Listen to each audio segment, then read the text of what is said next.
Pemilik PSM bantah isu persoalan gaji. Tiap menang bonus 150 juta rupiah. Sebelum kita lanjut, mohon subscribe channel ini. Mari kita gaspol. Dilansir dari berita CNN Indonesia, owner PSM Aksa Mahmud angkat bicara soal isu permasalahan keuangan yang disebut tengah menimpa tim Juku Eja. Kabar ini mencuat usai pelatih PSM Bernardo Tavares berencana melelang barang pribadinya untuk membantu staf pelatih tim Juku Eja. Aksa Mahmud pun membantah kabar persoalan gaji yang disebut tengah membelit PSM hingga membuat keterlambatan gaji pemain dan staf pelatih.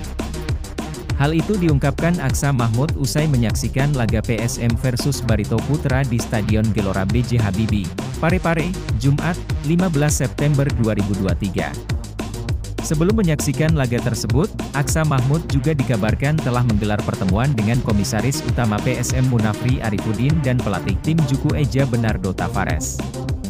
Namun, saat ditemui usai pertandingan Aksa tidak mengungkap hasil pertemuan tersebut. Begitu juga Munafri yang memilih bungkam.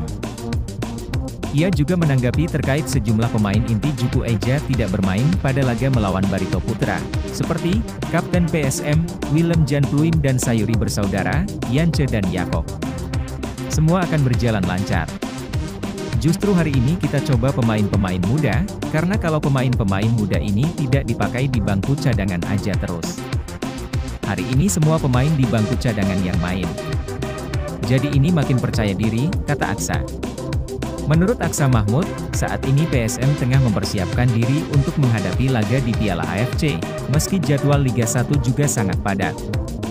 Saya bertemu dalam rangka persiapan AFC. Saya hanya motivasi, pertemuan saya itu saya cuma datang bahwa saya datang dari Jakarta itu, saya mau lihat kok menang. Jadi semangatkan dia, saya bilang Ewako, kata Aksa. Bahkan, Aksa Mahmud menjanjikan bonus ratusan juta kepada seluruh pemain dan tim pelatih jika PSM meraih kemenangan di setiap laganya baik di Liga 1 maupun Piala AFC nantinya.